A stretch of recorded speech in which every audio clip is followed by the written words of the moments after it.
B39 ప్రేక్షకులకి వీవర్స్కి స్వాగతం సుస్వాగతం.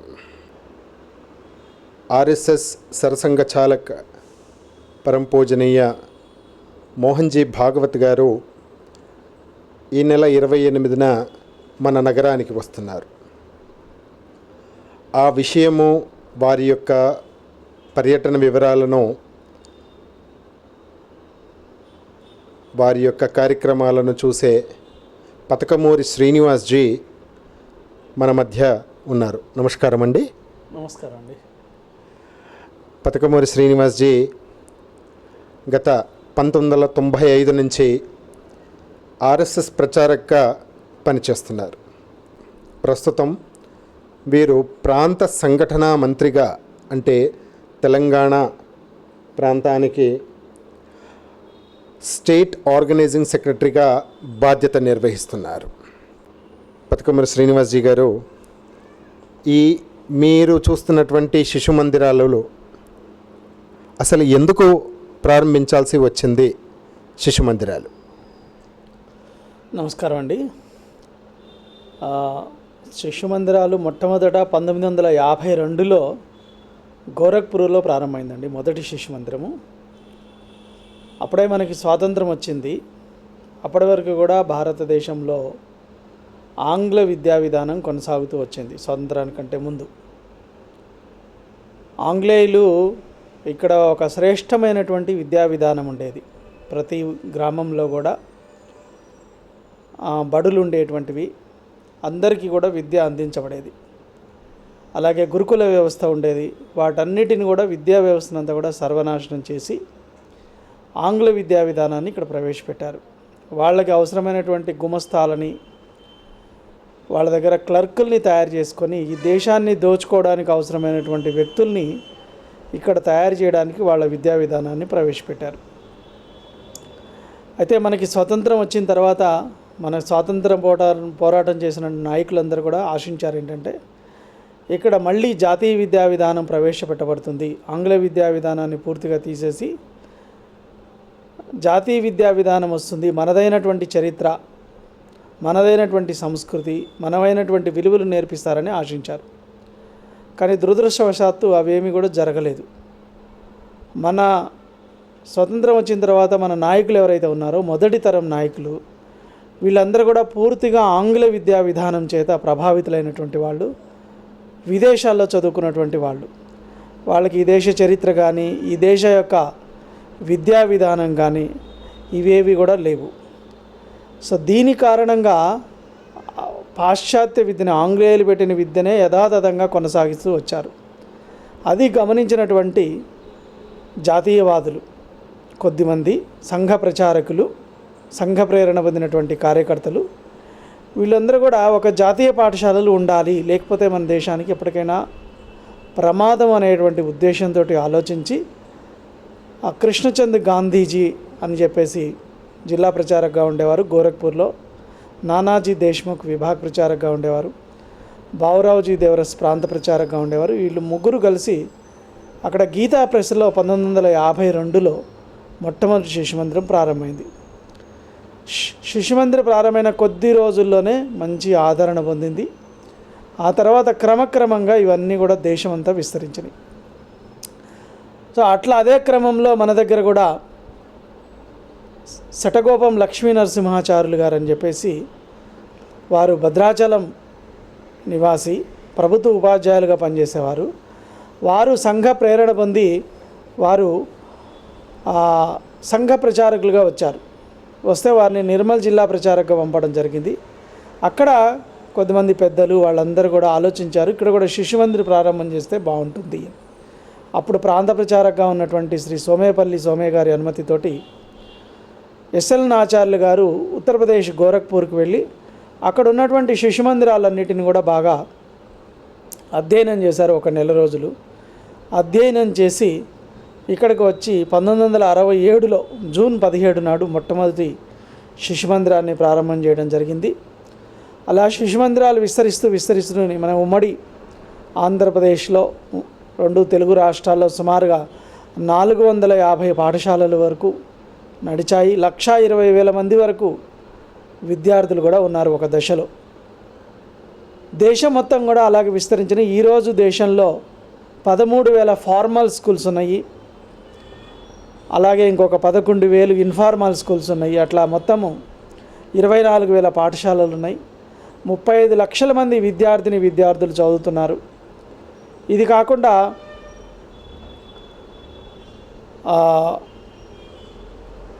సంస్కార కేంద్రాలు, ఇన్ఫార్మల్ స్కూల్స్ అంటే సంస్కార కేంద్రాలు, ఏకోపాధ్యాయ పాఠశాలలు సుమారుగా ఇవి ఒక 11,000 నడుస్తున్నాయి. 24,000లో 11,000 ఇన్ఫార్మల్ స్కూల్స్. వీటిల్లో కూడా ఇవన్నీ కూడా ఫ్రీ ఎడ్యుకేషన్. ఇవి నగరాల్లో ఉన్నటువంటి స్లమ్స్ లోపల నడిపిస్తాము, అలాగే గ్రామీణ ప్రాంతాల్లో నడిపిస్తాము. అలాగే ఏకోపాధ్యాయ పాఠశాలలు అని చెప్పేసి ట్రైబల్ ఏరియాలో, గిరిజన ప్రాంతాల్లో ఎవరైతే ట్రైబల్స్ ఉంటారో అడవుల్లో, కొండ ప్రాంతాల్లో ఇవన్నీ కూడా నడిపిస్తున్నాము. ఈ విధంగా ఈరోజు విద్యారంగంలో ప్రపంచంలోనే ఒక అతిపెద్ద సంస్థ. ఇప్పుడు మా దగ్గర దేశం మొత్తం కూడా 35 లక్షల మంది విద్యార్థులు చదువుతున్నారు. మన తెలంగాణ ఏర్పడిన తర్వాత కూడా తెలంగాణలో కూడా సుమారుగా ఇప్పుడు 172 పాఠశాలలు నడుస్తున్నాయి. Primary, high school and middle schools అన్నీ కూడా కలిపి 37,600 మంది విద్యార్థులు చదువుతున్నారు. ఇవి కాకుండా ఇక్కడ కూడా సుమారుగా ఒక 100 స్లమ్స్లో బాల సంస్కార కేంద్రాలు నడుస్తున్నాయి. ఇంకొక 60 వరకు ట్రైబల్ ఏరియాలో ఏకోపాధ్యాయ పాఠశాలలు నడుస్తున్నాయి. ఈ విధంగా విద్యారంగంలో గొప్ప సేవ చేస్తున్నటువంటి సంస్థ శిశు మందిరాలు, సరస్వతి విద్యాపీఠము, విద్యాభారతి, అఖిల భారతీయ శిక్షా సంస్థ. ఇప్పుడు జాతీయ విద్యా విధానము అని మీరు అన్నారండి. స్వాతంత్రం వచ్చిన తర్వాత భారతదేశానికి మొత్తానికి కూడా ఒక జాతీయ విద్యా విధానం అని ఇప్పటికీ కూడా నడుస్తుంది. ఎన్సీఆర్టీసీ కానీ, రాష్ట్రాల్లో కూడా ఎస్సీఆర్టీసీ అని ఇలా నడుస్తున్నాయి. మీ యొక్క జాతీయ విద్యా విధానానికి దేశంలో ఉన్నటువంటి ఎన్సీఆర్టీ, ఎస్సీఆర్టీకి పొంతన ఉన్నదా, లేకపోతే ఆ విరుద్ధంగా మీరు నడుపుతున్నారా? జాతీయ విద్యా విధానం అనేటువంటిది ఎవరు నడిపినా ఒకటేనండి. మేము గత 70 ఏళ్ళుగా శిశు మందిరాల్లో ఏదైతే చెప్తున్నామో, ఇప్పుడు ఎన్ఈపి 2020 నేషనల్ ఎడ్యుకేషన్ పాలసీ ఏదైతే వచ్చిందో ఇప్పుడున్నటువంటి ప్రభుత్వ ఆధ్వర్యంలో, దీంట్లో మేము చెప్తున్నటువంటి విషయాలే అనేకం అందులో వచ్చినాయి. అందులో ఈసీసీఈ అని చెప్పారు, early child care and education. మేము శిశువాటిక అంటాము. అంటే చిన్న పిల్లలకి ఆడుతూ పాడుతూ ఎగురుతూ దుంకుతూ వాళ్ళకి ఒక activity based learning, child centric learning, ఇవన్నీ కూడా మేము ప్రారంభం నుండి చేస్తున్నాం. ప్రయోగాత్మకమైనటువంటి ఎక్స్పీరియన్షియల్ లెర్నింగ్, ఇవన్నీ కూడా ఈరోజు ఎన్ఈపిలో వచ్చినాయి. కాబట్టి జాతీయ విద్య ఎవరైతే కోరుకుంటున్నారో అవంతా కూడా మేము చెప్పినా, ప్రభుత్వం చెప్పినా, ఎవరు చెప్పినా ఒకటే. అందులో జాతీయ నాయకులు, తర్వాత మనదైనటువంటి చరిత్ర, మనదైనటువంటి విలువలు, మనదైనటువంటి సంస్కారాలు, భారతీయమైనటువంటి ఇన్ని రోజులు విద్యా వ్యవస్థ అంతా కూడా యూరప్ సెంట్రిక్గా ఉండింది. ఇప్పుడు భారత్ సెంట్రిక్ ఎడ్యుకేషన్ సిస్టమ్ అనేటువంటిది వచ్చింది ఎన్ఈపిలో. మేము అనేక రోజులుగా దాన్ని నడిపిస్తున్నాం. ఇప్పుడు బలం వచ్చింది. మేము ఏదైతే శిశు మందిరాల్లో అమలు చేస్తున్నటువంటి జాతీయ విద్యా విధానం ఉందో దానికి బలం చేకూరిందని చెప్పేసి మేము అనుకుంటున్నాం. బలం అంటే ఈ దేశ ప్రజలు ఒక విద్యా విధానానికి అలవాటు పడ్డారు. అలాగే మెకాలే ప్రారంభించినటువంటి విద్యా విధానంలోనే చాలామంది బ్యారిస్టర్లు కానీ లేకపోతే విదేశాల్లో చదువుకొని స్వాతంత్ర సంగ్రామంలో పాల్గొన్నారు. మీరు ఏ విధంగా మెకాలే విద్యా విధానాన్ని తప్పని అనగలుగుతారు? వాళ్ళందరూ చదువుకున్నారంటే అది మెకాలే విద్య కారణంగా వాళ్ళు కాలేదండి. వాళ్ళందరూ కూడా ఈ దేశంలో ఉన్నటువంటి మూలాలు, కుటుంబ వ్యవస్థ, ఈ దేశంలో ఒక బలమైనటువంటి, మన దేశంలో సంస్కారాలు అనేటువంటివి ఒక వ్యక్తి ఎలా నేర్చుకుంటాడంటే తల్లి, వడి, బడి, గుడి అని చెప్పేసి మూడు రకాలైనటువంటి వ్యవస్థలు ఈ దేశంలో గొప్పగా ఉండినవి. సో తల్లే అనేకమైనటువంటి సంస్కారాలు నేర్పిస్తుంది, విలువలు నేర్పిస్తుంది. మన కుటుంబ వ్యవస్థలో అనేక విషయాలు నేర్చుకున్నారు. కాబట్టి వాళ్ళు కుటుంబ విలువల ద్వారా లేదా వాళ్ళ ఇంట్లో నేర్పించినటువంటి రామాయణము, మహాభారతము, భాగవతము, భగవద్గీత ఇటువంటి గ్రంథాల ద్వారా ప్రేరణ పొంది వాళ్ళందరూ స్వాతంత్ర పోరాటానికి చేశారు. సరే, ఒకటి బ్రిటిష్ వాళ్ళ కారణంగా కొన్ని విషయాలు తెలిసి ఉండొచ్చు. అంటే విదేశాల్లో ఏ విధంగా ఉంది, విదేశాలలో వాళ్ళ యొక్క టెక్నాలజీ ఏ విధంగా అభివృద్ధి చెందింది అంటే కంపేర్ చేసుకోవడానికి అవకాశం కలిగి ఉండవచ్చు. కానీ విదేశాలది చూసిన తర్వాతనే మన దేశం యొక్క గొప్పతనం అనేటువంటిది ఇంకా మన వాళ్ళు స్పష్టంగా అవగాహన చేసుకోగలిగారు, మన గ్రంథాల యొక్క ఇదంతా కూడా. కాబట్టి వాళ్ళకి వచ్చినటువంటి విలువలు కానీ, వాళ్ళ యొక్క ప్రేరణ కానీ ఈ మట్టి నుండి, ఈ గ్రంథాల నుండి, ఈ సంస్కృతి నుండి, ఈ దేశం యొక్క విలువలు ఆచార వ్యవహారాల నుండి వచ్చినాయి. కానీ ఆ మెకాలే విద్యా విధానం ద్వారా రాలేదు. అయితే మనకి ఒక కంపేర్ చేసుకోవడానికి వాళ్ళలో ఉన్నటువంటి లోపాలేంటి, మనలో ఉన్నటువంటి గొప్పతనం ఏంటి అనేటువంటిది తెలుసుకోవడానికి ఒక మంచి అవకాశం కలిగింది దాని ద్వారా. సరస్వతి శిశు మందిర్ దేశం మొత్తంలో ఉన్నాయని చెప్తున్నారు. సరస్వతి శిశు మందిర్ యొక్క లక్ష్యాలు ఏంటి? ఆ శిశు మందిర్ సరస్వతి విద్యాపీఠం అంటాము. స్టేట్ ఆర్గనైజేషన్ పేరు సరస్వతి విద్యాపీఠము. విద్యాభారతి అఖిల భారతీయ శిక్షా సంస్థాన్ అనేటువంటిది ఆల్ ఇండియా ఆర్గనైజేషన్. ఇది మొత్తం ఒకటే లక్ష్యం అండి. ఆ లక్ష్యాన్ని మేము స్పష్టంగా డిస్క్రైబ్ చేయడం జరిగింది. నేను క్లుప్తంగా చెప్తాను ఆ లక్ష్యాన్ని. నేటి యువతరం హిందుత్వ నిష్ఠ, రాష్ట్రభక్తితో ఓతప్రోతమై శారీరక, ప్రాణిక, మానసిక, బౌద్ధిక, ఆధ్యాత్మిక వికాసాన్ని సంపూర్ణంగా పొందాలి. నేడు జీవితంలో ఎదురవుతున్న సవాళ్ళన్నింటినీ సమర్థవంతంగా ఎదుర్కోగలగాలి. గ్రామాలలో, కొండలలో, అడవులలో, పూరిపాకల్లో నివసిస్తున్న దీనులు, దుఃఖితులు, నిరుపేదలైన మన బంధువుల్ని ఆదుకోవాలి. సమాజంలో చోటు చేసుకున్న దురాచారాలను, అన్యాయాలను, పీడనను తొలగించాలి. తద్వారా సమరసతాపూర్వకమైన, సుసంస్కృతమైన, సుసంపన్నమైన దేశాన్ని నిర్మించాలి. అట్టి యువతరాన్ని నిర్మాణం చేయగలిగే జాతీయ విద్యా విధానాన్ని వికసింపచేయడమే మన లక్ష్యం అని చెప్పేసి మేము మా లక్ష్యాన్ని, ఇందులో మా లక్ష్యంలో హిందుత్వ నిష్ఠ, రాష్ట్రభక్తి, దేశభక్తి, హిందుత్వ నిష్ఠ రెండు వేరు కావు. కాబట్టి హిందుత్వ నిష్ఠని నిర్మాణం చేస్తాము, అలాగే దేశభక్తిని నిర్మాణం చేస్తాము. అలాగే సర్వాంగీణ వికాసం అని అంటుంటాం. ఆ సర్వాంగీణ వికాసానికి అవసరమైనటువంటిది శారీరక వికాసం చేస్తాము. ప్రాణశక్తి, మనకి ఉపనిషత్తుల్లో చెప్పినట్లుగా సర్వాంగీణ వికాసము అంటే పంచకోశాల వికాసము అని చెప్తుంటాం. సో ఆ పంచకోశాల్లో శారీరక వికాసమునికి అవసరమైనటువంటి కార్యకలాపాలు మా దగ్గర ఉన్నాయి. ప్రాణమయ కోశం యొక్క వికాసానికి అవసరమైనటువంటి కార్యకలాపాలు మా దగ్గర ఉన్నాయి. అలాగే మనోమయ కోశము, మానసికమైనటువంటి శక్తి వికసింపజేయడానికి అవసరమైనటువంటి క్రియాకలాపాలు ఉన్నాయి. అలాగే విజ్ఞానమయ కోశము, ఈ యొక్క బుద్ధి వికసింపజేయడానికి అవసరమైనటువంటి క్రియాకలాపాలు ఉన్నాయి. అలాగే ఆనందమయమైనటువంటి కోశము. ఈ పంచకోశ వికాసాలకు అవసరమైనటువంటి శారీరక్, యోగా, సంగీతము, సంస్కృతము, సదాచారము, వీటన్నిటి ద్వారా మేము ఈ యొక్క పంచకోశాల వికాసం, అది మా యొక్క లక్ష్యంలో చెప్పబడింది. అలాగే ఈ తయారైనటువంటి విద్యార్థులు, యువకులు ఎవరైతే ఉన్నారో, ఈ జాతీయ విద్య ద్వారా తయారైనటువంటి వాళ్ళు, ఆ గ్రామాల్లో ఉన్నటువంటి వాళ్ళు, కొండల్లో, పూరిపాకల్లో నివసిస్తున్నటువంటి దీనులు, దుఃఖితులు, నిరుపేదలైనటువంటి వాళ్ళందరికీ కూడా సేవ చేయాలి అని మేము చిన్నప్పటి నుంచి వాళ్ళందరికీ కూడా నేర్పిస్తాము. ఆ తర్వాత తద్వారా మన సమాజాన్ని సుసంపన్నంగా, సమరసతాపూర్వకంగా, సుసంస్కృతి కలిగినటువంటి సమాజంగా తీర్చిదిద్దాలి.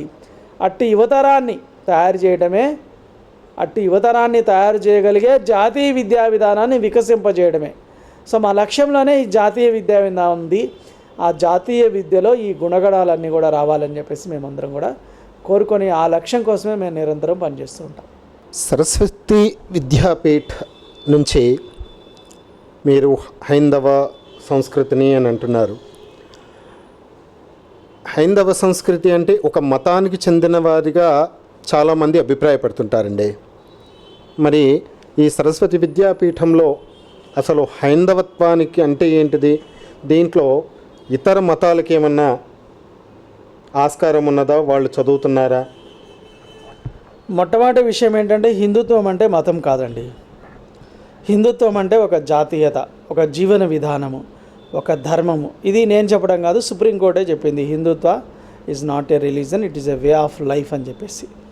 సో హిందుత్వము అనేటువంటిది మొదట మతం కాదు. హిందుత్వంలో ఇది హిందూ దేశము అంటాము, హిందూస్థానం అంటాము. హిందూ అనే ఒక పత్రిక ఉంది, హిందుస్థాన్ పెట్రోలియం లిమిటెడ్ అని అంటారు, హెచ్పిసిఎల్ అంటారు. అనేక సంస్థలు హిందూ పేరుతోటి ఉన్నాయి. హిందూ చరిత్ర, హిందూ దేశ చరిత్ర, హిందూస్థాన్ అనేటువంటిది ఉంది. కాబట్టి ఫస్ట్ మనం అర్థం చేసుకోవాల్సింది ఏంటంటే హిందుత్వం అంటే ఒకటి మతం కాదు. రెండోది, శిశు మందిరాల్లో ఎటువంటి మత వివక్ష లేదు. మా దగ్గర ఇప్పటికీ కూడా అనేక మంది ముస్లిం పిల్లలు, క్రైస్తవ పిల్లలు మా దగ్గర వచ్చి చదువుతూ ఉంటారు. కాబట్టి ఇక్కడ మత బోధ చేయడం కానీ, లేకపోతే ఏదో పూజా విధానము నేర్పించడం కానీ ఇవన్నీ కూడా ఏమీ ఉండవు. సరే, మనం విద్యార్థులలో ఒక నైతిక ప్రవర్తన రావాలి కాబట్టి ప్రతిరోజు ప్రార్థన చేస్తాము. చదువుల తల్లి అయినటువంటి సరస్వతి మాతని ప్రార్థిస్తూ ప్రతిరోజు ప్రార్థన చేస్తాము. మన దేశానికి సంబంధించినటువంటి పండుగలు, ఉత్సవాలు ఇవన్నీ కూడా మేము నిర్వహిస్తుంటాము. ఇందులో మత వివక్ష కానీ మత బోధ కానీ అటువంటిది లేదు. హిందుత్వ నిష్ఠ అంటే అది ఒక మతానికి సంబంధించినటువంటి కాదు, ఈ దేశానికి, ధర్మానికి సంబంధించినటువంటి, ఈ జీవన విధానానికి సంబంధించి, ఈ సంస్కృతికి సంబంధించి, ఈ ఆచార వ్యవహారాలకి సంబంధించినటువంటి నిష్ఠ కలిగి చేసేదే కానీ అది మతంతో సంబంధం లేదండి. ఇక్కడ హైదరాబాద్లో నేను కొన్ని స్కూల్స్ని చూశాను. ఉదయం ప్రార్థన అయ్యేటప్పుడు ఆ పిల్లలకి ఎగ్జామ్షన్ ఇస్తారు, వాళ్ళే అడుగుతారు, టీచర్స్ అడుగుతారు, ప్రిన్సిపల్ అడుగుతారు, మీకు ప్రార్థన నచ్చకపోతే మీరు పక్కకు జరగండి అని అంటారు. ఇప్పుడు మీరు చెప్పిన విషయాలను చూస్తే గిన క్రైస్తవులు, ఇతర మతస్థులు, ముస్లింలు ఇలా అందరు చదువుతున్నారని అంటున్నారు. మరి వారు ఎలాంటి, అంటే వారి పేరెంట్స్ కానీ పిల్లలు కానీ ఇలాంటి ఆటంకం చెప్పారా, అభ్యంతరం చెప్పారా? లేదండి, అభ్యంతరం చెప్పరు. ఎవరైనా ముస్లింలు కానీ క్రైస్తవులు కానీ శిశు మందిరాలకు వచ్చినప్పుడు మేము మొదటే చెప్తాం, మా దగ్గర ఈ పద్ధతులు ఉంటాయండి, ఈ ఉత్సవాలు ఉంటాయి, కాబట్టి వీటన్నిటిలో పాల్గొనాలి. వీటన్నిటిలో పాల్గొనడానికి సిద్ధమైతేనే మీరు వచ్చి చేరండి లేదా చేర్పించండి మీ పిల్లల్ని.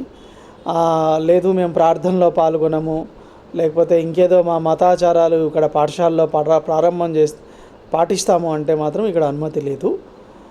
కాబట్టి ఇక్కడ పాఠశాలలో జరిగేటువంటివి ఎవరికి వ్యతిరేకమైనటువంటివి కాదు.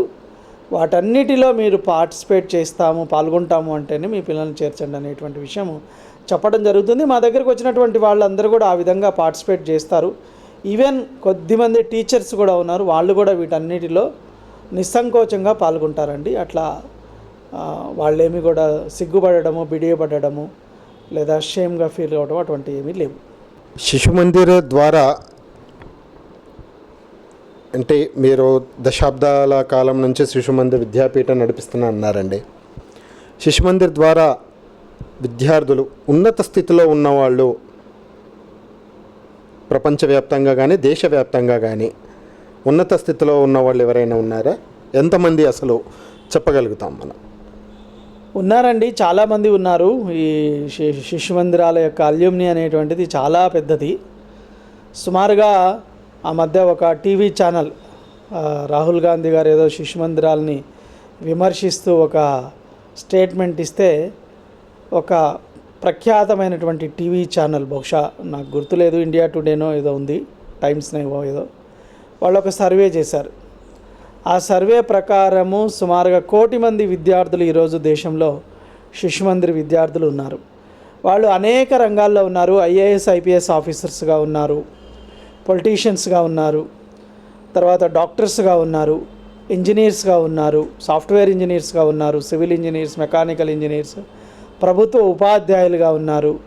ఈ రంగము ఆ రంగము అనేది ఏం లేదండి, అన్ని రంగాల్లో కూడా ఉన్నారు. అరౌండ్ ది గ్లోబ్ ఉన్నారు. ఈరోజు మొత్తం ప్రపంచవ్యాప్తంగా అమెరికా, ఇంగ్లాండ్, ఆస్ట్రేలియా, కెనడా, ఈరోజు భారతీయులు ఎన్ని దేశాలకైతే వెళ్ళారో శిశు మందిర్ విద్యార్థులు కూడా అన్ని దేశాలకు వెళ్ళారు. అక్కడ అనేక రంగాల్లో ఉన్నారు. ఉండటమే కాదు, కేవలము ఎక్కడ ఉన్న శిశు మందిర్ విద్యార్థులు వాళ్ళ లోపల ఒక ప్రత్యేకత, ఒక నాయకత్వ లక్షణాలు, ఒక నైతిక విలువలు, ఒక దేశం పట్ల భక్తి, ఇటువంటి అనేక మంచి లక్షణాలు కలిగినటువంటి విద్యార్థులు ఈరోజు శిశు మందిర్ విద్యార్థులు అనేక రంగాల్లో రాణిస్తున్నారు. ఇక్కడ కూడా అనేక సంస్థలకి లీడింగ్ పొజిషన్లో ఉన్నారు. తెలంగాణలో కూడా పాలిటిక్స్లో ఉన్నారు. నేను పేర్లు చెప్పాలంటే కూడా ఇబ్బంది ఏం లేదు, చెప్పగలుగుతాను. అలాగే సక్షం అనేటువంటి ఒక ఆర్గనైజేషన్ ఉంది, సేవా ఆర్గనైజేషన్, దానికి స్టేట్ ప్రెసిడెంట్గా మా పూర్వ విద్యార్థి ఉన్నారు. అలాగే లఘు ఉద్యోగ భారతికి మా యొక్క పూర్వ విద్యార్థి ఉన్నారు. ఈవెన్ సంఘంలో కూడా ముఖ్యమైనటువంటి బాధ్యతల్లో అనేక మంది పూర్వ విద్యార్థులు ఉన్నారు. సంఘము, వివిధ క్షేత్రాలు వీటిల్లో ఉన్నారు. సామాజిక అనేక స్వచ్ఛంద సంస్థలు ప్రారంభం చేసి నడిపిస్తున్నారు. మేము ఆ మధ్య డాక్టర్స్ లిస్టు తయారు చేసాం, ఎంతమంది ఉన్నారు మా పూర్వ విద్యార్థులు అని చెప్పేసి. తయారు చేసే సుమారుగా 40 పాఠశాలలు మాత్రమే తయారు చేశాము. 600 మంది విద్యార్థులు ఉన్నారు. ఈరోజు హైదరాబాద్ సిటీలో ఆల్మోస్ట్ అన్ని కార్పొరేట్ హాస్పిటల్లో శిశుమందిర్ పూర్వ విద్యార్థులు ఉన్నారండి. సమాజంలో ఒక భావన ఉందండి, శిశుమందిర్ అంటే కేవలం హైందవత్వాన్ని పెంచి పోషిస్తుంది అని. మీరేమో అన్ని మతాల వాళ్ళు ఉన్నారు, అన్ని కులాల వాళ్ళు ఉన్నారని మీరు చెప్తున్నారు. మరి ఇతర విద్యా సంస్థలకి మనకి ఉన్నటువంటి మూల భేదం ఏంటిది? అది ఈ దేశాన్ని ఏ విధంగా కట్టుబడిస్తుంది, దేశ ఉన్నతికి ఏ విధంగా సహాయపడుతుంది ఈ శిశు విద్యాపీఠము? నేను ఇందాకే చెప్పానండి, శిశుమందిరాలు అనేటువంటివి మామూలుగా ఈరోజు బయట పాఠశాలలు, తల్లిదండ్రులు కూడా అదే కోరుకున్నారు. ఏ పాఠశాలలు వాళ్ళైనా ఇంజనీర్లు కావాలి, డాక్టర్లు కావాలి, కలెక్టర్లు కావాలి, బాగా డబ్బులు సంపాదించే యంత్రాలుగా చూస్తున్నారు, ప్యాకేజీలు చూస్తున్నారు ఈరోజు. కానీ శిశుమందిరాలు ఎప్పుడు కూడా ఆ విధంగా చూడలేదు. శిశుమందిరాలు ఒక మంచి వ్యక్తుల్ని ఎలా నిర్మాణం చేయాలి, ఒక మంచి సంస్కారాలు ఎలా అందించాలి, దేశభక్తిని ఎలా నేర్పించాలి, ఇటువంటి వాటి కోసమే ప్రయత్నం చేస్తూ ఉంది. కాబట్టి దాంట్లో మేము సక్సెస్ అయ్యామని కూడా చెప్తున్నాము. ఈ 70 ఏళ్లలో మిగిలిన వాళ్ళలో ఇంజనీర్లు, డాక్టర్లు తయారవుతున్నారు, కానీ ఎంతమంది మంచి మనుషులు తయారవుతున్నారు అనేటువంటిది ఈరోజు చూడటలేదు. మా దగ్గర కూడా తయారవుతున్నారు డాక్టర్లు, ఇంజనీర్లు, కానీ మా దగ్గర తయారైనటువంటి వాళ్ళు విలువలు, దేశభక్తి, సంస్కారాలు, ఈ దేశం కోసం పనిచేయడం, ఇటువంటి ఒక ప్రత్యేకంగా తయారవుతున్నారు. దాని గురించే ఈరోజు శిశుమందిరాలని అనేక మంది కోరుకుంటున్నారు. శిశుమందిరాలు నిరంతరం కూడా అభివృద్ధి చెందుతూ ఉన్నాయి. కారణం ఏంటంటే ఈరోజు విద్యతో పాటు ఆధునిక విద్య కూడా మేము అందిస్తాం. బయట ఏదైతే చెప్తున్నారో ఆ టెక్నాలజీ అని చెప్పేసి అవన్నీ కూడా మేము కూడా నేర్పిస్తాం. ఈవెన్ ఇంగ్లీష్ అంటే ఇంగ్లీష్ మీడియం కూడా మేము ప్రారంభం చేస్తాం. నేటి యుగానికి ఇంగ్లీష్ మీడియం ఉన్నప్పటికీ కూడా మేము ఈ సంస్కారాలు, విలువలు ఇవన్నీ నేర్పిస్తాం. అలాగే మా దగ్గర శిశువాటిక, తర్వాత విద్యా విధానంలో కూడా బయట కేవలం బట్టి చదువులు ఉన్నాయి. పిల్లల్ని అనేక రకాలుగా హింసకి గురి చేస్తున్నారు విద్య పేరుతో. దాని గురించే మనం చూస్తున్నాం ఈరోజు ఇంటర్మీడియట్లో ఆత్మహత్యలు, 10th క్లాస్ ఫెయిల్ అయితే ఆత్మహత్యలు, లేకపోతే హత్యలు చేయడము. ఒక మనోధైర్యం కానీ పిల్లల లోపల ఒక ఆత్మవిశ్వాసం కానీ ఉండటం లేదు. కానీ మా దగ్గర చదివినటువంటి శిశుమందిరాలు ఈరోజు అనేక పెద్ద పెద్ద కార్పొరేట్ స్కూల్స్లో చదివినటువంటి వాళ్ళు కూడా డ్రగ్స్కి అలవాటు పడుతున్నారు. మా దగ్గర ఇటువంటి ఇన్సిడెంట్స్ అనేటువంటివి ఎక్కడా కూడా లేవు. కారణం ఏంటంటే మేము ఇస్తున్నటువంటి విలువలు, సంస్కారాలు ఏవైతే ఉన్నాయో, మేము బాలికా విద్య, శిశువాటిక అని మా దగ్గర ప్రత్యేకత ఉంది. ఆ శిశువాటికలో అనేక సంస్కారాలు, మేము పేరెంట్స్ ఎడ్యుకేషన్ కూడా ఇస్తాం. చిన్నప్పుడే activity based, child centric learning, toy based learning, joyful learning, ఇవన్నీ ఎన్ఈపీలో వచ్చినాయి. అవన్నీ మేము శిశుమందిరాల్లో అమలు చేస్తూ ఉన్నాము మొదటి నుంచి. ఇప్పుడు కూడా అలాగే చేస్తాం. అలాగే అడల్ట్ గర్ల్స్కి బాలికా విద్య పేరుతోటి వాళ్ళకి అనేక రకాలైనటువంటి స్కిల్స్, తర్వాత ఒక మహిళగా, ఒక ఉత్తమ మహిళగా ఎలా ఎదగాలి, ఒక స్కిల్ఫుల్ లేడీగా ఎలా ఎదగాలి అనేటువంటి విషయంలో కూడా మేము తయారు చేస్తున్నామండి. కాబట్టి అది ఒకటి ప్రత్యేకత మా శిశుమందిరాల్లో కనిపిస్తుంది. అలాగే పరమ పూజనీయ సరసంఘ చాలక్జీ మోహన్ భాగవత్జీ నగరానికి వస్తున్నారని తెలిసిందండి. వారు ఎందుకు వస్తున్నారు, వారి యొక్క పర్యటన ముఖ్య విషయం ఏంటి? మేము ఈ మధ్య సరసంఘ చాలక్జీ ఇంతకుముందు కూడా ఈ విద్యాపీఠం నిర్వహించిన ఒక కార్యక్రమానికి వచ్చారండి. 2019 డిసెంబర్ 29 నాడు పూర్వ విద్యార్థుల సమ్మేళనం అయింది. చాలా సక్సెస్ అయింది అది. మేము 10,000 మంది వస్తారనుకుంటే 22,000 మంది పూర్వ విద్యార్థులు వచ్చారు. నేను ఇందాక చెప్పినటువంటి అనేక మంది అనేక రంగాల్లో ఉన్నత స్థాయిలో ఉన్నటువంటి పూర్వ విద్యార్థులు వచ్చారు. సో ఆ రోజు ఒక సిబిఎస్ఈ స్కూల్, మొట్టమొదట మన తెలంగాణలో మొట్టమొదటి సిబిఎస్ఈ స్కూలు శిలాన్యాస ఆ రోజు వారు చేశారు. అది 4-5 ఏళ్లలో చాలా అభివృద్ధి చెందింది. ఈరోజు అక్కడ అడ్మిషన్ దొరకడం చాలా కష్టము. చాలామంది మా పూర్వ విద్యార్థులు అనేక మంది శిశు మందిర్లో చదువుకోవాలనుకున్న వాళ్ళు అక్కడ వచ్చి ఆ పాఠశాల దగ్గరలో ఇల్లు తీసుకొని పిల్లల్ని చేర్పిస్తూ ఉన్నారు. సుమారుగా ఈరోజు 1000 పైన దాటింది. నెక్స్ట్ ఇయర్ 1400-1500 వరకు కూడా సంఖ్య ఉంటుంది. అదే పద్ధతిలో రెండో పాఠశాల నాదర్గుల్, బడంగపేట దగ్గర నాదర్గుల్ అని ఉంది. అక్కడ పెంటారెడ్డి గారు అని చెప్పేసి 30 ఏళ్ల క్రితం మాకు ఒక 14 ఎకరాల భూమిని మాకు డొనేట్ చేయడం జరిగింది. సో ఆ దాంట్లో మేము పాఠశాల చాలా రోజుల క్రితమే దాని యొక్క భూమి పూజ చేసాం. యాక్చువల్గా కొంచెం ఆలస్యం అయింది, అయినప్పటికీ ఇప్పుడు పూర్తిగా వచ్చింది. నెక్స్ట్ ఇయర్ ఈ యొక్క 24-25 అకాడమిక్ ఇయర్లో రెండవ సిబిఎస్ఈ పాఠశాల ప్రారంభం చేస్తున్నాము. సో ఆ పాఠశాల ప్రారంభం చేయడం కోసం అని చెప్పేసి వారిని ఆహ్వానించడం జరిగింది. వారు వస్తున్నారు. ఇంకోటి ఏంటంటే సిబిఎస్ఈలో రెసిడెన్షియల్ స్కూలు అది ప్రారంభం చేయబోతుంది. ఈ సంవత్సరం ఒక్క సంవత్సరం డే స్కూల్ ఉంటుంది. నర్సరీ నుండి 7th క్లాస్ వరకు ఈ సంవత్సరం ప్రారంభమవుతుంది. నెక్స్ట్ ఇయర్ 8th అట్లా 9th ఒక్కొక్క క్లాస్ పెంచుతూ పోతాము. నెక్స్ట్ ఇయర్ నుంచి రెసిడెన్షియల్ స్కూల్ కూడా అక్కడ ప్రారంభమవుతుంది సిబిఎస్ఈలో. చాలామంది కోరుకుంటున్నారు, దాని గురించనే మేము దాన్ని రెసిడెన్షియల్ స్కూలు. అయితే అది భవనంలో ఇప్పుడు ఆల్రెడీ పాఠశాల భవనము పూర్తయింది, అలాగే డైనింగ్ హాల్ కూడా పూర్తయింది, టీచర్స్ క్వార్టర్స్ పూర్తయినాయి, అలాగే హాస్టల్ భవనం అనేటువంటిది నిర్మాణంలో ఉంది. 4 భవనాలు, అందులో 3 భవనాలని సరసంఘ చాలక్జీ డైనింగ్ హాల్ అండ్ కిచెన్, పాఠశాల భవనము, టీచర్స్ క్వార్టర్స్ ఇవన్నీ కూడా వారు ప్రారంభం చేస్తారండి.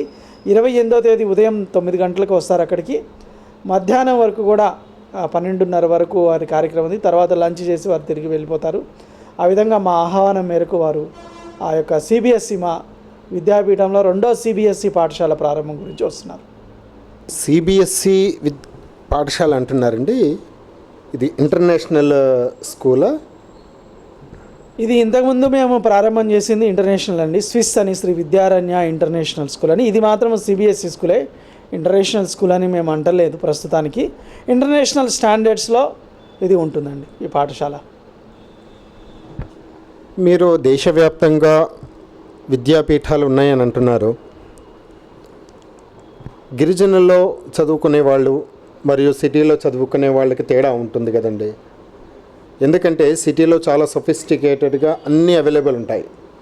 మామూలుగా చూస్తే మధ్యతరగతి కన్నా తక్కువ తరగతి ఉన్న వాళ్ళకు కూడా చూస్తే సెల్ ఫోన్స్ అనేది కామన్గా ఉన్నది. గిరిజనులు అసలు అలాంటి వ్యవస్థ లేదు.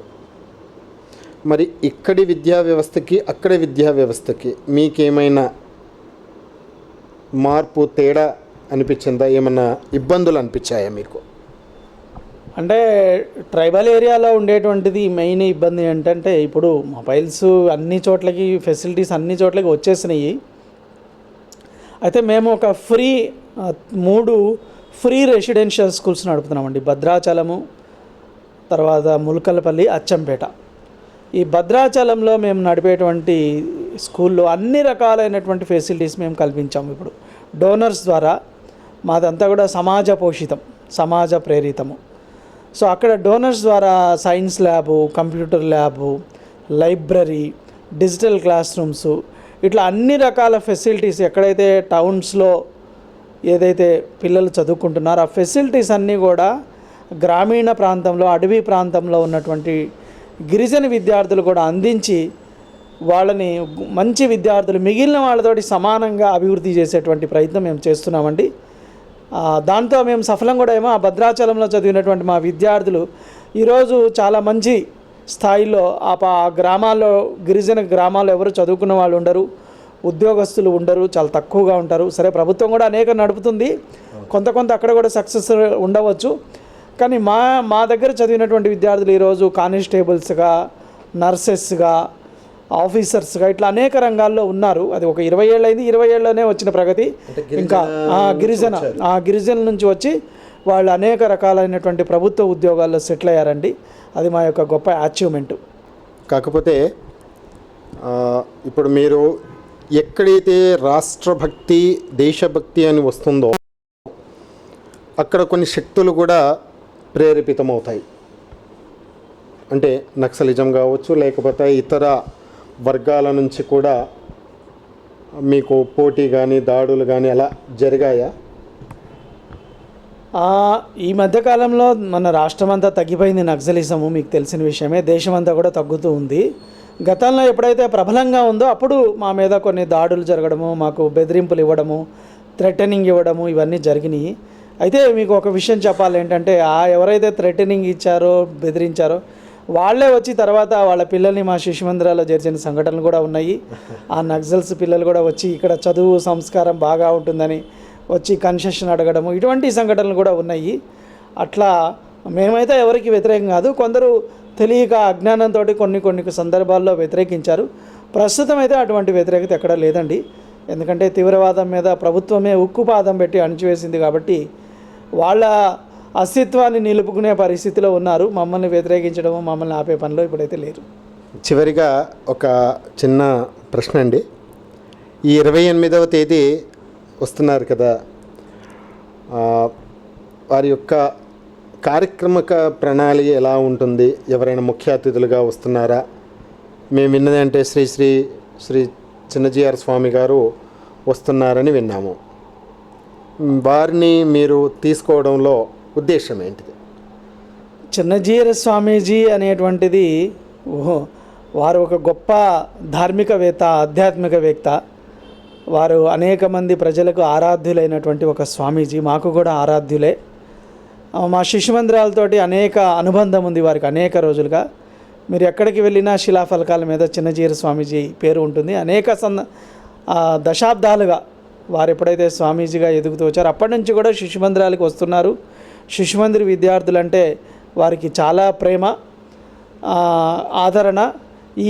ఏదైతే నాదర్గులు భూమి పూజ జరిగిందో మొట్టమొదటి ప్రారంభంలో అప్పుడు కూడా స్వామీజీ వచ్చారు. మేము స్వామీజీని ఆహ్వానించాము.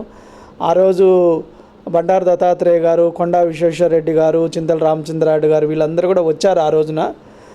సుమారుగా 2015-16 ప్రాంతం, నాకు డేట్ ఎగ్జాక్ట్ గుర్తులేదు. సో కాబట్టి వారి చేతుల మీద భూమి పూజ జరిగింది. ఈరోజు మళ్ళీ ప్రారంభం కూడా వారిని పిలిచాము, వారిని ఆహ్వానించాము. అక్కడ ఉండి కార్యక్రమాలు సరసంగ చాలక్జీ, చిన్నజీర స్వామి ఇద్దరు కూడా కలిసే ఉంటారు. నేను ఇందాక చెప్పినట్లుగానే మొట్టమొదటగా డైనింగ్ హాల్ ప్రారంభం ఉంటుంది. ఆ తర్వాత పాఠశాల భవనం ప్రారంభం ఉంటుంది. ఆ తర్వాత ఈ యొక్క టీచర్స్, ఉపాధ్యాయుల యొక్క క్వార్టర్స్ యొక్క ప్రారంభం ఉంటుంది. ఆ తర్వాత కొద్దిసేపు వారు విరామం తీసుకొని 11 గంటలకి సభా కార్యక్రమం ఉంటుంది. సుమారుగా మా డోనర్స్ని, ఈ శిశు మందిరాలతో ఉన్నటువంటి పనిచేసేటువంటి కార్యకర్తల్ని, పూర్వ విద్యార్థుల్ని వీళ్ళందరినీ ఆహ్వానిస్తున్నాం. సుమారుగా ఒక 1500 నుంచి 2000 మంది వరకు రావచ్చని మేము ఆశిస్తున్నాము. వీళ్ళందరితోటి ఒక సభా కార్యక్రమం ఉంటుంది 11 నుంచి 12:30 వరకు. మిమ్మల్ని కూడా పత్రికా విలేకరుల్ని, పత్రికలందరినీ కూడా ఆహ్వానిస్తున్నాము సాదరంగా. సో ఆ కార్యక్రమానికి వచ్చి ఆ కార్యక్రమాన్ని కూడా ప్రసారం చేయవలసిందిగా కోరుతున్నాము. కాబట్టి ఈ విధంగా ఉంటుందండి కార్యక్రమ శైలి. సో మన వారు చిన్నజీయర స్వామీజీకి మా మీద ఎంత ప్రేమ ఉంటుందంటే, మేము లాస్ట్ ఇయర్ స్వర్ణోత్సవాల సందర్భంగా బాలికా శక్తి సంగమాన్ని మేము నిర్వహించామండి. 2000 మంది బాలికలు. ఆ 2000 మంది బాలికలు అక్కడ సమతామూర్తి దర్శనానికి వెళ్తే వారు ప్రత్యేక ద్వారాలు తెరిచి, ఎవరికి సామాన్యులకి తెలియని ద్వారాలన్నీ కూడా తెలిసి ఈ పిల్లలందరికీ కూడా ప్రత్యేక దర్శనం చేయించారు. అందరికీ కూడా ప్రసాద వితరణ చేశారు. తర్వాత వారు సుమారుగా మేము వెళ్ళగానే 1 గంట సేపు పిల్లలతోటి ముచ్చటించారు. మళ్ళీ దర్శనం అయిన తర్వాత మళ్ళీ ఇంకొక గంట సేపు, సుమారుగా 2 గంటలు మా విద్యార్థినులతోటి, సుమారుగా 2000 మంది బాలికలండి, హై స్కూల్ బాలికలు, వాళ్ళందరితోటి ప్రత్యేకంగా ముచ్చటించి వాళ్ళందరికీ కూడా మార్గదర్శనం చేశారు. సో అట్లా శిశు మందిర విద్యార్థులన్న స్వామీజీకి ఎంతో ప్రేమ ఉంది. వారి ఆశీస్సులు ఎప్పుడు కూడా మా మీద ఉంటాయి. కాబట్టి అందుగురించే వారిని ఆహ్వానించాము. వారు వస్తున్నారు. సరస్వతి విద్యాపీఠము గత కొన్ని దశాబ్దాలుగా భారతీయులని, అంటే గిరిజనులను, గ్రామాల్లో ఉన్నటువంటి ప్రజానీకానికి, అలాగే నగరాల్లో ఉన్నటువంటి ప్రజలకు కూడా చేరువయ్యింది. అంతేకాకుండా ఇప్పుడున్నటువంటి కొంతమంది ఉన్నత స్థితిలో ఉన్న వాళ్ళకి కూడా వారి యొక్క కల్చర్ని, సంస్కృతిని విడనాడకుండా ఒక ఉన్నత పౌరులను తీర్చిదిద్దే బాధ్యతను తీసుకుంది. మేము కూడా చిన్నగా ఉన్నప్పుడు చదువుకునేటప్పుడు మాకు అడిగేవారు, మీరు పెద్దగా అయ్యాక ఏమవుతారని. మేము డాక్టర్ అవుతాము, లేదా పోలీస్ అవుతాము, మిలిటరీ అవుతాము, లాయర్ అవుతామని చెప్పుకునేది. కానీ ఏ ఒక్కరు కూడా ఒక మంచి భారతీయ పౌరుణ్ణి అవుతానని ఎక్కడ కూడా వినలేదు. ఇప్పుడున్న సమాజంలో ఉన్నటువంటి విద్యా వ్యవస్థ కూడా మంచి పౌరుని తీర్చిదిద్దాలనే లక్ష్యం ఏ విద్యా సంస్థలకు కూడా కనుచూపు మేర కనపడట్లేదు. ఆ యొక్క బాధ్యతని భుజస్కంధాల మీద వేసుకొని మంచి భారతీయ పౌరులని, శ్రేష్ఠ పౌరులని తీర్చిదిద్దేటువంటి బాధ్యతను సరస్వతి విద్యాపీఠం తీసుకున్నది. ఈ యొక్క కార్యక్రమానికి తమ విలువైన సమయాన్ని మాకు ఇచ్చినందుకు, అలాగే పరమ పూజనీయ మోహన్ భాగవత్జీ గారి యొక్క పర్యటన పూర్తిగా వారు చూస్తున్నా కానీ విలువైన సమయాన్ని మాకు ఇచ్చినందుకు మరి ఒక్కసారి V39 ద్వారా ధన్యవాదాలండి. థ్యాంక్ యూ అండి. ధన్యవాదాలు. నమస్తేనండి.